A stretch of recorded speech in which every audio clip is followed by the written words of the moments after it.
Assalamualaikum warahmatullahi wabarakatuh. Alhamdulillahirrabbilalamin. Assalatu wassalamu ala asyrafil anbiya wal mursalin wa ala alihi washabihi ajma'in, amma ba'd. Kali ini kami dari kelompok 11 akan membahas pembahasan tentang contoh gharib dalam Al-Quran yang pertama. Jadi nanti akan kami paparkan beberapa contoh-contoh gharibul Quran. Untuk pengertian gharibul Quran, langsung saja seperti yang sudah diterangkan oleh beberapa kelompok teman-teman kita pada pertemuan sebelumnya, yaitu intinya gharib itu adalah ilmu Al-Quran yang membahas mengenai arti kata-kata yang ganjil dalam Al-Quran yang tidak biasa digunakan dalam percakapan sehari-hari dalam konteks bahasa Arab. Oke, sekarang kita masuk langsung ke contoh gharib Al-Quran di antaranya. Yang pertama terdapat pada surat Al-An'am ayat 82. Alladzina amanu wa lam yalbisu imanahum bidzulmin. Lafal zulmin tersebut di sini artinya orang-orang yang beriman dan tidak mencampur adukkan iman mereka dengan kezaliman. Nah, kata zalim dalam ayat tersebut itu jika diartikan secara tekstual maka terasa asing dan tidak cocok dengan kenyataan, sebab pada kenyataannya tidak ada orang beriman yang sama sekali luput bersih dari sifat zalim. Zalim itu apa? Zalim itu tidak menempatkan sesuatu pada tempatnya, kan kayak nggak ada gitu yang suci atau yang bersih dari sifat zalim. Pasti pernah lah sesekali, baik disengaja atau tidak. Oleh karena itu sahabat menanyakan kata tersebut kepada Rasulullah. Kemudian Rasulullah menafsirkan kata zalim tersebut dengan makna syirik. Jadi yang dimaksud zalim di sini adalah syirik. Diterangkan dengan dasar surat Luqman ayat 13. Wa idz qala Luqmanu li ibnihi wa huwa ya'iduhu ya bunayya la tusyrik billah innasyirka la dzulmun 'adzim. Nah, ada lafal zulm di sini menerangkan tentang mempersekutukan Allah. Ini salah satu contoh gharib Al-Quran yang ditafsiri dengan ayat Al-Quran juga, karena nanti macam-macam dari gharib itu ada yang diuraikan dengan hadis juga, ada dengan syair juga, nanti akan kita jumpai juga. Kemudian contoh yang kedua itu lafal Fatir pada surat Fatir ayat pertama dan surat Al-An'am ayat 14. Ayatnya bisa dibaca di makalah, sudah tertera. Nah, di situ ada kesamaan lafal Fatir. Di sini lafal Fatir itu termasuk kaidah gharib karena maknanya kurang familiar. Banyak yang tidak tahu sebelumnya. Kemudian ada tafsir, ada kaidah dalam tafsir Al-Marawzi, keterangannya yaitu lafal Fatir berasal dari fadoro asyai'an, yakni mengadakan sesuatu tanpa contoh sebelumnya. Dan ada juga percakapan dari orang Badui yang sudah tertera di makalah juga.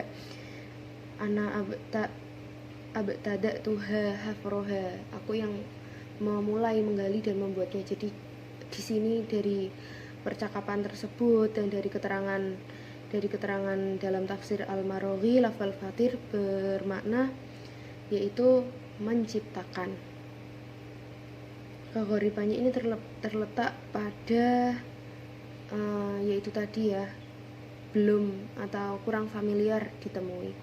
Maka lafal Fatir di kedua ayat tersebut tadi dimaknai sebagai pencipta tanpa ada yang menciptakan sebelumnya.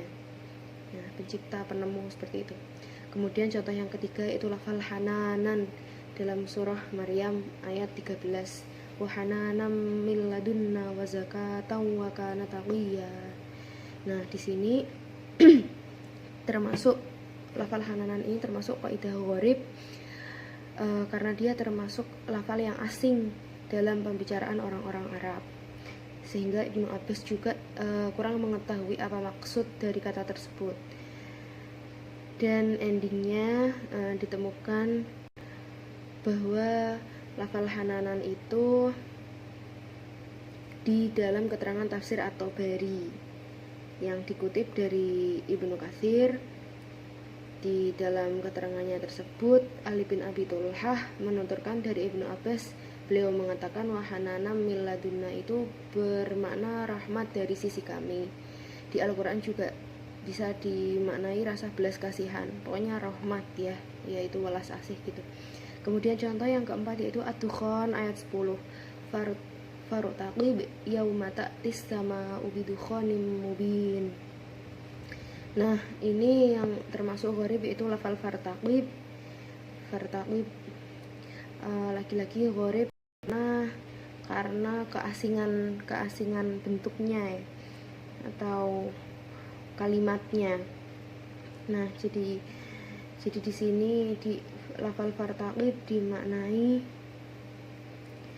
peliharalah. Itu menurut suatu pendapat makna fartaqib yaitu peliharalah. Ada juga yang menyebutkan maknanya tunggulah. Kenapa kok fartaqib bisa ada yang menyebutkan, ada yang berpendapat maknanya peliharalah? Karena disambungkan Allah juga memiliki sifat ar-raqib dan artinya yang maha memelihara. Jadi dari kaidah tersebut ada yang berpendapat bahwa lafal fartaqib itu maknanya peliharalah. Jadi ada dua pendapat ya, antara tunggulah atau peliharalah. Seperti itu. Kemudian contoh yang kelima itu Quran surat An-Nahl ayat 47. Di sini pada lafal takhawufnya. Nah, di situ yang pada endingnya tercerahkan oleh sebuah syair yang sudah tertera dalam makalah. Itu jadi makna takhawuf itu dapat ditakwili atau diartikan sebagai pengurangan ya. Ini salah satu contoh juga dalam mengurai gharib menggunakan syair, penguraian gharib yang menggunakan syair. Jadi au yakhudahum ala takhawufin. Nah, mengadab mereka dengan berangsur-angsur, berkurang demi pengurangan. Nah, seperti itu. Kemudian pada contoh yang keenam yaitu salah satunya di surah Al-Maidah ayat 35.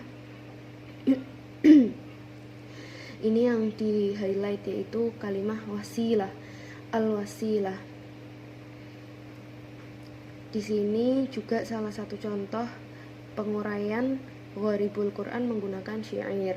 Tercerahkan juga dengan syairnya Ibnu Abbas, kebutuhan. Dalam syair yang sudah tertera di makalah tersebut, artinya sesungguhnya para laki-laki itu membutuhkanmu. Jika hendak mengambilmu, maka pakailah celak dan semir. Nah, di situ ada kata wasilah yang bermakna membutuhkan. Jadi disambungkan di Quran surat Al-Maidah, al-wasilah artinya membutuhkan. Kemudian rumusan masalah atau pembahasan kita yang ketiga, poinnya tentang hikmah mempelajari gharib dalam Al-Quran. Ini juga sudah pernah dibahas di pertemuan sebelumnya.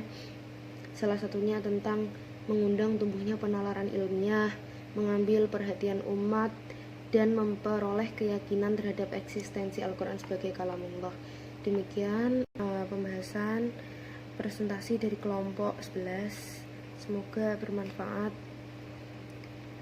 Kurang lebihnya mohon maaf. Wallahul muwaffiq ila aqwamit thoriq. Wassalamualaikum warahmatullahi wabarakatuh.